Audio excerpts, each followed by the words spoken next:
ನಮಸ್ತೆ friends, welcome back to my channel. ಎಲ್ಲರೂ ಹೇಗಿದ್ದೀರಾ? ಹಯೋಪೆಲ್ಲ ಸೂಪರ್ ಆಗಿದ್ದೀರಾ ಅಂತ ಅಂದ್ಕೊಂಡು ಇವತ್ತಿನ ವೀಡಿಯೋನ ಸ್ಟಾರ್ಟ್ ಮಾಡ್ತಾ ಇದ್ದೀನಿ. ಇವತ್ತಿನ ವೀಡಿಯೋದಲ್ಲಿ ನನ್ನ ಅಕ್ಕನ ಮಗಳು ಮದುವೆ ಇತ್ತು. ನಮ್ಮ ಸಂಪ್ರದಾಯದಲ್ಲಿ ಯಾವ ರೀತಿ ಎಲ್ಲ ಶಾಸ್ತ್ರಗಳು ಮಾಡ್ತೀವಿ ಅನ್ನೋದನ್ನ ನಿಮ್ಮ ಜೊತೆ ಶೇರ್ ಮಾಡ್ಕೊಳ್ತಾ ಇದ್ದೀನಿ. ಇದು ಅಮ್ಮನ ಬ್ಲೌಸಸ್ಸು, 2 ಬ್ಲೌಸಸ್ಸು ಸ್ಟಿಚ್ ಹಾಕಬೇಕಿತ್ತು. ಹಾಗಾಗಿ ಲೇಸಲ್ಲೇ ಸಿಂಪಲ್ಲಾಗಿ ವರ್ಕ್ ಮಾಡೋಣ ಅಂತ ತೊಗೊಂಡು ಬಂದಿದ್ದೆ. ಇದು ಮದುವೆ ಹಿಂದಿನ ದಿನ ನಾನು ಇವೆರಡು ಬ್ಲೌಸಸ್ಸನ್ನು ಸ್ಟಿಚ್ ಮಾಡಿಸಿದ್ದು. ಸೊ ಏಕೆಂದರೆ ಬ್ಲೌಸ್ ಸ್ಟಿಚ್ ಮಾಡೋಕ್ಕೆ ಟೈಮೇ ಸಿಗ್ತಾ ಇರಲಿಲ್ಲ. ಹಾಗೆ ಇದು ಗ್ರೀನ್ ಕಲರ್ ಮತ್ತು ಯೆಲ್ಲೋ ಕಲರ್ ಮಿಕ್ಸ್ ಸ್ಯಾರಿ ಇದೆ. ಅದಕ್ಕೆ ಕುಚ್ಚು ನಾನೇ ಹಾಕಿದ್ದೆ, ಬೇಬಿ ಕುಚ್ಚು. ಚೆನ್ನಾಗಿ ಬಂದಿತ್ತು ಫಸ್ಟ್ ಟೈಮ್ ಹಾಕಿದ್ದು. ಇದು ಬ್ಲೌಸ್ ಏನಂದರೆ ಇದು ಸ್ವಲ್ಪ ಸ್ಲೀವ್ಸಲ್ಲಿ ಲೆಂತ್ ಕಡಿಮೆ ಇತ್ತು. ಹಾಗಾಗಿ ನಾನೇನು ಮಾಡಿದೆ, ಇದು ಹಾಗೆ ಬಿಟ್ಟಿದ್ದೆ. ಮುಂದೆ ಕಟ್ ಮಾಡಿದ್ರೆ ಲೆಂತ್ ಕಡಿಮೆ ಆಗುತ್ತೆ ಅಂತ. ಸೊ ಪ್ಲೈನ್ ಇರೋದಕ್ಕೋಸ್ಕರ ನಾನು 2 ಲೇಯರು ಲೇಸ್ ಕೊಟ್ಟಿದ್ದೀನಿ. ಲೇಸ್ ಕೊಟ್ಟಿರೋದ್ರಿಂದ ತುಂಬ ಚೆನ್ನಾಗಿ ಕಾಣಿಸ್ತಾ ಇದೆ. 1 ಲೇಯರ್ ಕೊಟ್ಟಿದ್ರೆ ಅಷ್ಟು ಚೆನ್ನಾಗಿ ಕಾಣಿಸ್ತಿರ್ಲಿಲ್ಲ. ಇದು ಮಧ್ಯಕ್ಕೆ ಒಂದೊಂದು ಬೀಟ್ ಆಗಿದ್ರೆ ತುಂಬ ಚೆನ್ನಾಗಿ ಕಾಣಿಸುತ್ತೆ.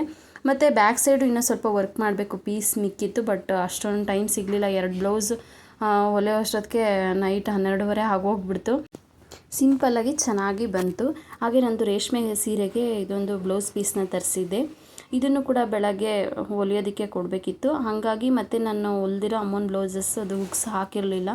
ಅಲ್ಲಿ ಅಂಗಡಿಯಲ್ಲೇ ಹಾಕ್ಕೊಂಡ್ರಾಯ್ತು ಅಂತ ಎಲ್ಲದನ್ನು ಕೂಡ ನಾನು ಬ್ಯಾಗಲ್ಲೇ ಇಟ್ಕೊಂಡೆ. ಯಾಕೆಂದ್ರೆ ಟೈಮೇ ಸಿಗೋಲ್ಲ. ಈ ನಡುವೆ ಅಂಗಡಿಗೆ 7 ಗಂಟೆಗೆ ಹೋದರೆ ನೈಟ್ ಬರೋದೇ 9 ಗಂಟೆ ಆಗೋಗ್ಬಿಟ್ಟಿರುತ್ತೆ.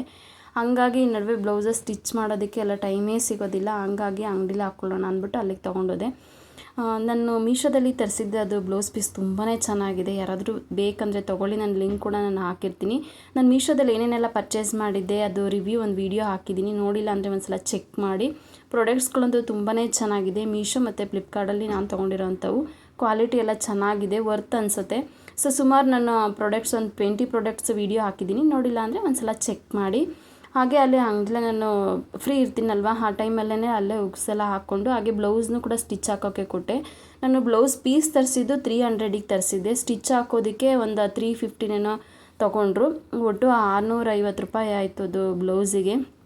ಸೊ ಪರವಾಗಿಲ್ಲ, ಚೆನ್ನಾಗಿದೆ. ರೇಷ್ಮೆ ಸೀರೆಗೆ ಚೆನ್ನಾಗೂ ಮ್ಯಾಚ್ ಆಗ್ತಾ ಇತ್ತು. ಈ ರೀತಿಯಾಗಿ ಅಂಗಡಿಲಿ ಫ್ರೀ ಇದ್ದಾಗ ಕೆಲಸಗಳನ್ನ ಮಾಡ್ಕೊಂಡ್ಬಿಡ್ತೀನಿ. ಯಾಕೆಂದರೆ ಬ್ಲೌಸ್ ಸ್ಟಿಚ್ ಮಾಡೋದಕ್ಕೆ ಟೈಮೇ ಸಿಗೋದಿಲ್ಲ. ಒಂದೇ ದಿನ ನನ್ನ ಬ್ಲೌಸ್ ಹೊಲಿಯೋಕೆ ಕೊಟ್ಟಿದ್ದು, ಬೆಳಗ್ಗೆ ಹೊಲಿಯೋಕೆ ಕೊಟ್ಟೆ. ಅವ್ರು ಮಧ್ಯಾಹ್ನ 3 ಗಂಟೆ ಅಷ್ಟೊತ್ತಿಗೆ ಕೊಟ್ಟರು. ನೈಟ್ ನಾನು ಹಾಕ್ಕೊಂಡು ಹೋಗೋದಕ್ಕೆ ಹೆಲ್ಪ್ ಆಯಿತು. ಇದು ಹಾಗೆ ಒಂದು ಜ್ಯುವೆಲರಿ ಬುಕ್ ಮಾಡಿದ್ದೆ, ಅದು ಕೂಡ ಅವತ್ತೇ ಬಂತು. ಸೊ ತುಂಬಾ ಖುಷಿ ಆಯಿತು. ಮತ್ತು ನೈಟು ನಾವು ಮದುವೆ ರಿಸೆಪ್ಷನ್ಗೆ ನೈಟೇ ಹೋಗಿದ್ವಿ.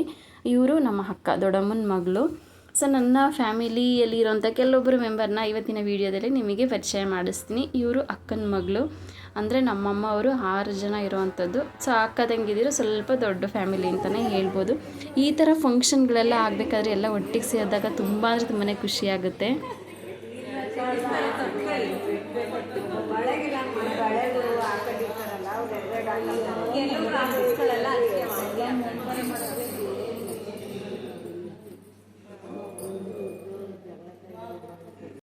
ಇದೇನಂದರೆ ನಾನು ಬ್ಯಾಂಗಲ್ಸ್ನ 2 ಅಷ್ಟೇ ಅಲ್ವಾ ಹಾಕೋದು ಮದುವೆಗಳಲ್ಲಿ, ಹಂಗೆ ಅಂದ್ಕೊಂಡು ಹೋಗಿದ್ದೆ. ಬಟ್ ನಮ್ಮ ಅಕ್ಕ ತೊಡಿಸ್ಕೊ ಒಂದು ಅರ್ಧ ಡಜನ್ ಅಂದರೆ ನನಗೂ ಎಲ್ಲರೂ ತೊಡಿಸ್ಕೊತಿದ್ರಲ್ಲ ಆಸೆ ಆಯಿತು. ನನಗೆ ಈ ಥರ ಬ್ಯಾಂಗಲ್ಸ್ ಹಾಕಿಸ್ಕೊಳ್ಳೋದು ಅಂದರೆ ತುಂಬಾ ಇಷ್ಟ.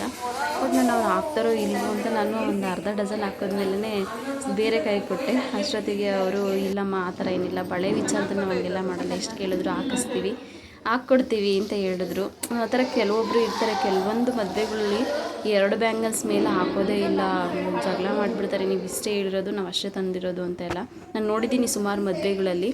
ಹಂಗಾಗಿ ನಾನು ಯಾಕೆ ಬೇಕಪ್ಪ ಏನಾದರೂ ಅಂದ್ಬಿಡ್ತಾರೆ ಅಂದ್ಬಿಟ್ಟು ನಾನು ಹಾಕಿಸ್ಕೊಂಡಿರಲಿಲ್ಲ. ಆಮೇಲೆ ಅವರೇ ಹಾಕಿದ್ರು. ಸೊ ತುಂಬ ಖುಷಿ ಆಯಿತು. ಗ್ರೀನ್ ಕಲರ್ ಬ್ಯಾಂಗಲ್ಸ್ ಕೂಡ ತುಂಬ ಚೆನ್ನಾಗಿ ಕಾಣಿಸ್ತಿತ್ತು. ಅದಾದಮೇಲೆ ಬಳೆ ಶಾಸ್ತ್ರ ಎಲ್ಲ ಆದಮೇಲೆ ನೆಕ್ಸ್ಟು ಆಸೆ ಬರೀತಾಯಿದ್ರು. ಅಂದರೆ ಇದು ಅರಿಶಿನ ಹಚ್ತಾರಲ್ವ, ಅದಕ್ಕೆ ಹೆಣ್ಣು ಗಂಡು ಕೂರಿಸೋದಕ್ಕೆ ಸಪ್ರೇಟು ರಂಗೋಲಿ ಬಿಡ್ತಾರೆ. ಇದನ್ನು ಅಕ್ಕಿನಲ್ಲಿ ಬಿಡೋವಂಥದ್ದು ರಂಗೋಲಿ. ಇದಕ್ಕೆ ಕಲರ್ಸ್ ಹಾಕಿ ವೆರೈಟೀಸ್ ಆಫ್ ಕಲರ್ ಮಾಡ್ಕೊಂಡಿರ್ತಾರೆ ಅಕ್ಕಿನಲ್ಲೇ. ಗ್ರೀನ್ ಕಲರ್ ಮಾಡ್ಕೊಂಡಿದ್ರು, ಯೆಲ್ಲೋ ಕಲರು, ಆರೆಂಜ್ ಕಲರು ಮತ್ತು ಬ್ಲೂ ಕಲರು, ವೈಲೆಟ್ ಕಲರ್, ಈ ಥರ ಕಲರ್ಸ್ನ ಮಾಡ್ಕೊಂಡಿದ್ರು. ಇದು ಹೆಣ್ಣಿಗೆ ಬೇರೆ ಗಂಡಿಗೆ ಬೇರೆ 2 ಬರೀಬೇಕು. ಇದೇನು ಹಿಂಗೆ ಬರೀಬೇಕು ಅಂತ ಏನಿಲ್ಲ, ಅದು ಅವರವ್ರ ಕ್ರಿಯೇಟಿವಿಟಿ ಅಷ್ಟೇ. ಇದು ನಾನು ಒಂದು ಸ್ವಲ್ಪ ಹೋಗಿ ಒಂದು ಸ್ವಲ್ಪ ಕಲ್ತ್ಕೊಂಡೆ ಇದನ್ನು. ಒಬ್ಬರು ಚೆನ್ನಾಗಿ ಬಿಡ್ತಾಯಿದ್ರು ಮತ್ತು ಕಲರ್ಸ್ ಎಲ್ಲ ಹಾಕ್ತಿದ್ರಲ್ಲ. ನೆಕ್ಸ್ಟ್ ಇನ್ನೊಂದು ಮದುವೆಗಳಲ್ಲಿ ಹೆಲ್ಪ್ ಆಗುತ್ತಲ್ಲ ಕಲಿಯೋದಕ್ಕೆ ಅನ್ನೋದಕ್ಕೋಸ್ಕರ ನನಗೆ ಈ ಥರ ಶಾಸ್ತ್ರಗಳಲ್ಲಿ ಎಲ್ಲ ಪಾರ್ಟಿಸಿಪೇಟ್ ಮಾಡೋದಂದರೆ ಸಖತ್ತು ಇಷ್ಟ. ಮತ್ತು ಈ ಥರ ಮದುವೆಗಳು ಫಂಕ್ಷನ್ಗಳಲ್ಲಿ ಎಲ್ಲ ಒಟ್ಟಿಗೆ ಸೇರ್ತೀವಿ, ಅಕ್ಕ ತಂಗಿದಿರು ಫ್ಯಾಮಿಲಿ ಎಲ್ಲ ಒಟ್ಟಿಗೆ ಕೂತ್ಕೊಂಡು ಮಾತಾಡೋದಕ್ಕೆ, ಈ ಥರ ಶಾಸ್ತ್ರ ಮಾಡೋದಕ್ಕೆ ಎಲ್ಲ ತುಂಬ ಅಂದರೆ ತುಂಬಾ ಚೆನ್ನಾಗಿರುತ್ತೆ. ನಿಮಗೆ ಯಾರಿಗೆಲ್ಲ ಈ ರೀತಿ ಇಷ್ಟ ಆಗುತ್ತೆ ಖಂಡಿತ ಕಾಮೆಂಟ್ ಮಾಡಿ. ಎಲ್ಲರೂ ಅವ್ರವ್ರ ಕೆಲಸದಲ್ಲಿ ಬ್ಯುಸಿಯಾಗಿರ್ತಾರೆ. ಈ ಥರ ಫಂಕ್ಷನ್ಗಳಲ್ಲೆಲ್ಲ ಒಟ್ಟಿಗೆ ಸೇರಿದಾಗ ಕಷ್ಟ ಸುಖ ಮಾತಾಡ್ಕೊಳ್ಳೋದು ತುಂಬ ಎಂಜಾಯ್ಮೆಂಟ್ ಇರುತ್ತೆ, ತುಂಬಾ ಚೆನ್ನಾಗಿರುತ್ತೆ ಈ ಥರ ಎಲ್ಲ ಒಟ್ಟಿಗೆ ಶಾಸ್ತ್ರಗಳನ್ನು ಮಾಡೋವಂಥದ್ದು. ಅದಾದಮೇಲೆ ಅರಿಶಿನ ಶಾಸ್ತ್ರ ಮಾಡ್ತಾರೆ. ಇದು ಮೊದಲನೇದಾಗಿ ಗಂಡಿಗೆ ಅರಿಶಿನ ಶಾಸ್ತ್ರವನ್ನು ಮಾಡ್ತಾರೆ. ಅದಾದಮೇಲೆ ಹೆಣ್ಣಿಗೆ ಅರಿಶಿನ ಶಾಸ್ತ್ರವನ್ನು ಮಾಡೋವಂಥದ್ದು. 5 ಜನ ಇಡ್ತಾರೆ ಅಥವಾ 9 ಜನ ಇಡ್ತಾರೆ, ಅದಕ್ಕೇನು ಇಷ್ಟೇ ಜನ ಅಂತೇನಿಲ್ಲ. ಕಾಮನ್ನಾಗಿ 5 ಜನ ಅರಿಶಿನವನ್ನು ಹಚ್ಚುವಂಥದ್ದು. ಗಂಡಿಗೆ ಅದಾದಮೇಲೆ ನಾನು ಅದೆಲ್ಲ ಏನು ಜಾಸ್ತಿ ವೀಡಿಯೋಸ್ ಎಲ್ಲ ಮಾಡ್ಕೊಳ್ಳಲಿಲ್ಲ, ತುಂಬ ಲೆಂತಿ ಆಗುತ್ತೆ ಅನ್ನೋದಕ್ಕೋಸ್ಕರ. ಇವರು ನಮ್ಮ ಅಕ್ಕನ ಮಗಳು. ಫಸ್ಟ್ನೇದಾಗಿ ಇವ್ರಿಗೂ ಕೂಡ 5 ಜನ ಅರಿಶಿನ ಹಚ್ಚುವಂಥದ್ದು. ಅರಿಶಿನಕ್ಕೆ ಏನಾದರೂ ಸ್ವಲ್ಪ ನಾವು ಎಣ್ಣೆ ಜಾಸ್ತಿ ಮಿಕ್ಸ್ ಮಾಡ್ಕೊಂಡ್ಬಿಟ್ರೆ ತೊಳೆಯೋದಕ್ಕೆ ಸಖತ್ತು ಕಷ್ಟ ಆಗಿಬಿಡುತ್ತೆ. ಹಾಗಾಗಿ ಹರಳೆಣ್ಣೆ ಅಷ್ಟೊಂದು ಅರಿಶಿನಕ್ಕೆ ಮಿಕ್ಸ್ ಮಾಡ್ಕೊಳ್ಬಾರ್ದು. ಇನ್ನು ಶಾಸ್ತ್ರಕ್ಕೆ ಅಂತ ಸ್ವಲ್ಪ ಮಿಕ್ಸ್ ಮಾಡಿಕೊಂಡ್ರೆ ಸಾಕಾಗುತ್ತೆ. ಕೆಲವೊಬ್ಬರು ಏನಂದರೆ ಈ ಅರಿಶಿನ ಶಾಸ್ತ್ರನ ಮುಂಚೆನೇ ಮುಗಿಸ್ಕೊಂಬಿಟ್ಟಿರ್ತಾರೆ, ಮದುವೆಗಳಲ್ಲಿ ಮಾಡೋಕ್ಕೆ ಹೋಗಲ್ಲ. ಕೆಲವೊಬ್ಬೊಬ್ಬರು ನಾನು ನೋಡಿದ್ದೀನಿ, ಕೆಲವೊಂದು ಮದುವೆಗಳನ್ನು ಅಟೆಂಡ್ ಮಾಡಿದಾಗ ಮುಂಚೆನೇ ಮಾಡಿ ಒಂದಷ್ಟು ಫೋಟೋಸು ಎಲ್ಲ ತಕ್ಕೊಂಡು ಎಲ್ಲ ಇದು ಮಾಡ್ಕೊತಾರೆ.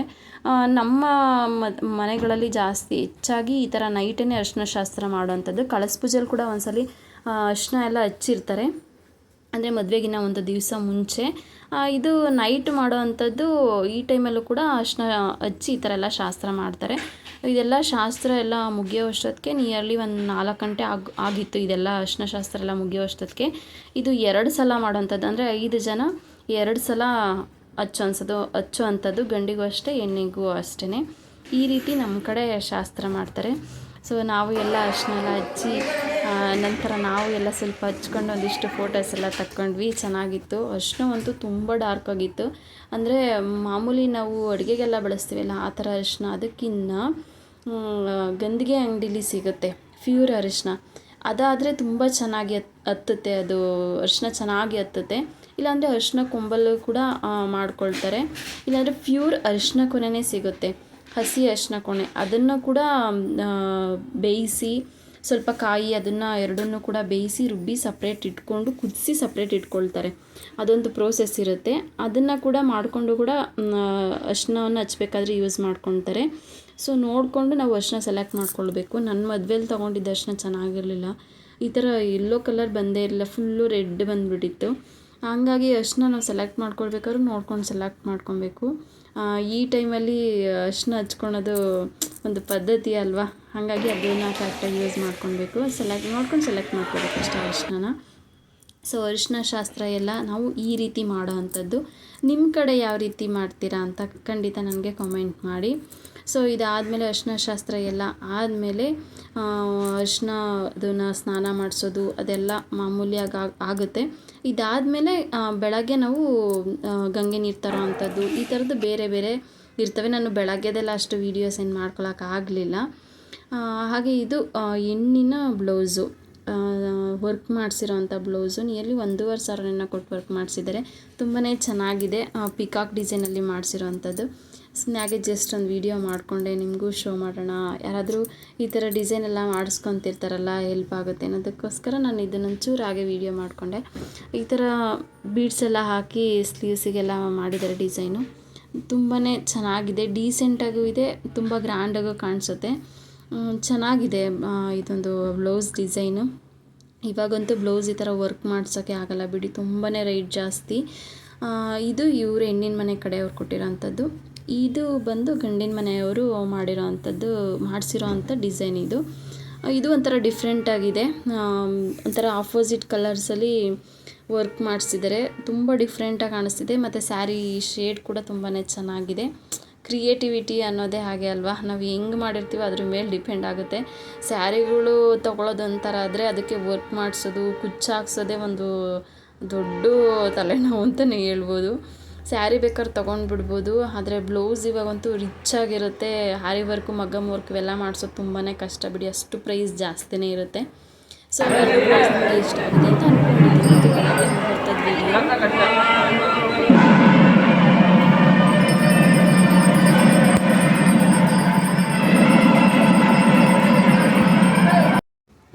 ಬೆಳಗ್ಗೆ ಗಂಗೆ ನೀರೆಲ್ಲ ತೊಗೊಂಡು ಬಂದು ಅದೆಲ್ಲ ಆದಮೇಲೆ ಮುಹೂರ್ತ ನಡೀತಿರೋ ಅಂಥದ್ದು. ನಾನು ಅದು ಯಾವುದೋ ವೀಡಿಯೋ ಶೂಟ್ ಮಾಡ್ಕೊಳಕ್ಕೆ ಆಗಿರಲಿಲ್ಲ. ಇದು ನಾನು ಪೀಸ್ ತೊಗೊಂಡಿದ್ದೆ ಅಂತ ಹೇಳಿದ್ನಲ್ಲ, ಇದು ಸ್ಟಿಚ್ ಮಾಡೋಕೆ ಕೊಡ್ಸಿದ್ದೆ. ಅದು ವೇರ್ ಮಾಡಿದ್ದೀನಿ, ತುಂಬ ಚೆನ್ನಾಗಿ ಬಂದಿದೆ. ಅಂದರೆ ಸ್ವಲ್ಪ ದಪ್ಪ ಇರೋರಿಗಾದರೆ 1.5 ಮೀಟ್ರಷ್ಟು ಬೇಕಾಗುತ್ತೆ, ಸಣ್ಣ ಇರೋರಿಗಾದರೆ 1 ಮೀಟ್ರ್ ಸಾಕಾಗುತ್ತೆ. ತುಂಬಾ ಚೆನ್ನಾಗಿದೆ. ಸೊ ಚೆನ್ನಾಗಿ ಕಾಣಿಸ್ತಾಯಿತ್ತು. ತುಂಬ ಜನ ಕೂಡ ಒಂದೊಳ್ಳೆ ಕಮೆಂಟ್ ಕೊಟ್ಟರು ಚೆನ್ನಾಗಿದೆ ಅಂತ. ಹಂಗಾಗಿ ನಿಮಗೆ ಇದೇ ವಿಡಿಯೋದಲ್ಲಿ ಅದ್ರ ಬಗ್ಗೆ ಇನ್ಫಾರ್ಮೇಷನ್ ಕೂಡ ಕೊಡ್ತಾ ಇದ್ದೀನಿ. ಹಾಗೆ ಇದು ನೆಕ್ಸ್ಟ್ ಮುಹೂರ್ತ ಎಲ್ಲ ಆದಮೇಲೆ ಹೆಣ್ಣಿನ ಮನೆಗೆ ಗಂಡಿನ ಮನೆಗೆ ಕಳಿಸೋ ಅಂಥದ್ದು. ಆವಾಗ ಮಡ್ಲು ದೊಂಬಿ ಕಳಿಸೋ ಅಂಥದ್ದು. ಅವರು ಮನೆ ತುಂಬಿಸ್ಕೊಳ್ಳೋದಕ್ಕೆ ಟೈಮ್ ಆಗಿತ್ತು. ಹಂಗಾಗಿ ಮಡ್ಲು ದುಂಬಿ ಕಳಿಸ್ತಿರೋ ಅಂಥದ್ದು. ಸೊ ಹೆಣ್ಣಿಗೆ ಈ ಥರ ಎಲ್ಲ ರೆಡಿ ಮಾಡಿದಾಗ ನೋಡೋಕ್ಕೆ ತುಂಬಾ ಚೆನ್ನಾಗಿರುತ್ತೆ. ಮೇಕಪ್ ಕೂಡ ತುಂಬಾ ಚೆನ್ನಾಗಿ ಮಾಡಿದರು. ಕೆಲವೊಂದು ಸಲ ಏನಾಗುತ್ತೆ, ಹೆವಿ ಮೇಕಪ್ ಮಾಡಿಬಿಟ್ಟಿರ್ತಾರೆ, ನೋಡೋಕ್ಕೆ ಆಗೋಲ್ಲ. ಇದು ಪರವಾಗಿಲ್ಲ, ಚೆನ್ನಾಗೇ ಮಾಡಿದರು ಮೇಕಪ್ಪು. ಸೊ ಇವತ್ತಿನ ವಿಡಿಯೋ ನಿಮಗೆ ಇಷ್ಟ ಆಗಿದೆ, ನಮ್ಮ ಒಂದು ಸಂಪ್ರದಾಯದ ಬಗ್ಗೆ ನಿಮಗೆ ಒಂದಿಷ್ಟು ತೋರಿಸೋದಕ್ಕೆ ಟ್ರೈ ಮಾಡಿದ್ದೀನಿ. ಇಷ್ಟ ಆಗಿದೆ ಅಂತ ಅನಿಸಿದ್ರೆ ಪ್ಲೀಸ್ ಒಂದು ಲೈಕ್ ಕೊಡೋದನ್ನು ಮರಿಬೇಡಿ. ಹೊಸಬ್ರೇನಾದರೂ ಆಗಿದ್ರೆ ಪ್ಲೀಸ್ ವಿಡಿಯೋನ ಸಬ್ಸ್ಕ್ರೈಬ್ ಮಾಡಿಕೊಂಡು ಬೆಲ್ ಐಕನ್ನ ಕ್ಲಿಕ್ ಮಾಡಿಕೊಂಡು ವೀಡಿಯೋಸ್ನ ನೋಡಿ. ನಿಮ್ಮ ಸಪೋರ್ಟು ಯಾವಾಗಲೂ ಹೀಗೆ ಇರಲಿ. ಸೊ ಮದುವೆಗೆ ಹೋಗ್ಬೇಕಾದ್ರೆ ರೇಷ್ಮೆ ಸೀರೆಗಳನ್ನೆಲ್ಲ ತೆಗೆದುಬಿಟ್ಟಿರ್ತೀವಿ. ಬಂದ ಮೇಲೆ ಅವನ್ನೆಲ್ಲ ವಾಶ್ ಮಾಡಿ ತೆಗೆದಿಡೋದೇ ಒಂದು ದೊಡ್ಡ ಸಮಸ್ಯೆ. ಸೊ ಬಂದಮೇಲೆ ಟಯರ್ಡ್ ಆಗಿಬಿಟ್ಟಿತ್ತು, ಸ್ವಲ್ಪ ಮಲ್ಕೊಂಡು ರೆಸ್ಟ್ ಮಾಡಿ ಆಮೇಲೆ ರೇಷ್ಮೆ ಸೀರೆಗಳನ್ನೆಲ್ಲ ಕೆಲವೊಂದು ಎತ್ತಿಡೋನೆಲ್ಲ ಕ್ಲೀನಾಗೆಲ್ಲ ಒಂದು ಕಡೆ ಮಡ್ಚಿಟ್ಟು ಎತ್ತಿಡೋಗೆ ರೆಡಿ ಮಾಡಿಕೊಂಡೆ. So thank you for watching.